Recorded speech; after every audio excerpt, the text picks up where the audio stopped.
Hi, this is Tim Yoder with Fit Small Business. Today, I'm going to teach you how to create a balance sheet in QuickBooks Online. You can find all 46 of our free QuickBooks Online tutorials by Googling Fit Small Business QuickBooks Online tutorials. Let's get started. In your left menu bar within your QuickBooks account, let's go to Reports. And now we're looking for our balance sheet. So you can see that I already have my balance sheet marked as a favorite, but let's find where it normally resides, which is in the Business Overview box. So you can see there are 4 different types of balance sheets. The first 3 balance sheets are just customizations that QuickBooks has already made for you. Let's look at your basic balance sheet today. Now by clicking the star until it turns green, that makes it a favorite, so it'll appear in your favorites box as it does in mine.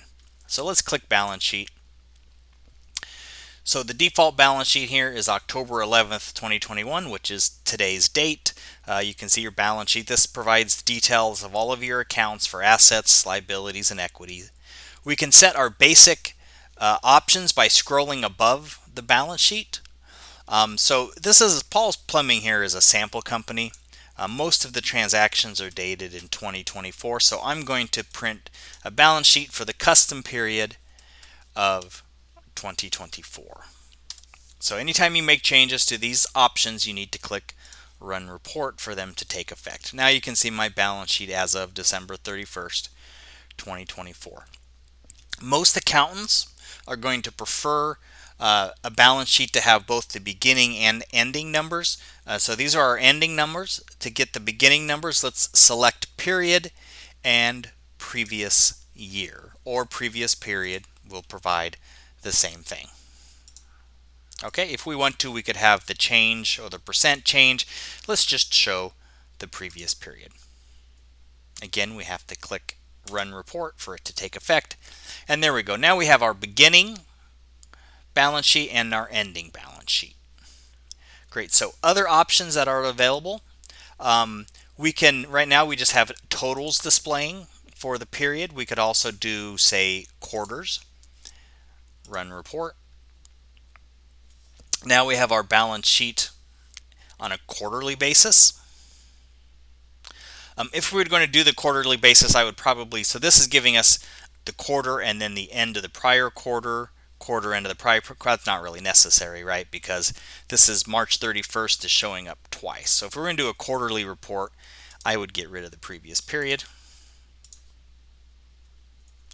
Run Report. And there we go. There's a nice quarterly report. You could also do it monthly. You can even do it daily if you wish. Okay. You can choose to show your 0 rows or not. I don't see any reason to, so I show only the active rows and columns.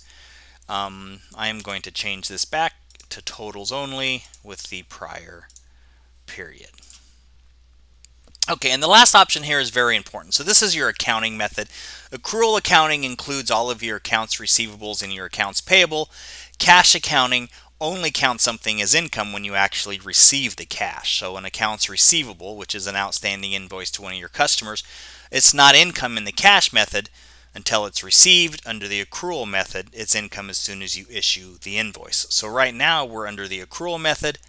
So if we look here, we can see we do have accounts receivable and accounts payable showing up on our balance sheet. Well, for most businesses, for income tax purposes, you need to use the cash method. So QuickBooks is really nice in that it can actually print balance sheets by either method. So let's change this to our cash method. Run Report. And there, our accounts receivable is gone. Our accounts payable is gone. So we're now reporting on the cash basis. Okay, so again, most companies, cash basis is what they use for taxes. Accrual basis is what they like to use for their management purposes because they'd like to see the accounts receivable, how much money they expect to have coming in. Okay, so those are the basic options. There are a lot more options we can choose from. If you click Customize here, it'll bring up a right menu with a lot of options. These general options are mostly what we just went through, but a few extras. You can format your numbers here. You can format how you want your negative numbers to show. Rows and columns, we actually adjusted this in our general options above the statement. Filter, You can just do the balance sheet for certain customers and vendors and locations. You can see where the location or class might be very helpful. If you're not tracking, now of course in order for the location and the class to be really relevant and meaningful, you're going to need to track all of your locations by all of your transactions by location in class. And so if you Google our Fit Small Business QuickBooks Online tutorials, you'll find lessons where we teach you to set up the location and the class. And then finally, you have a few options for the headers and footers. Do it however you would like. Okay, so those are all of your options. Once you get all of your options set, if you think this is exactly how you're going to want to see your report every time, you can click Save Customization, give it a name, and click Save. Okay, I'm not going to do that here. Actually, I will. Let's just say Balance Sheet Example, and let's click Save. Now when we go to our reports,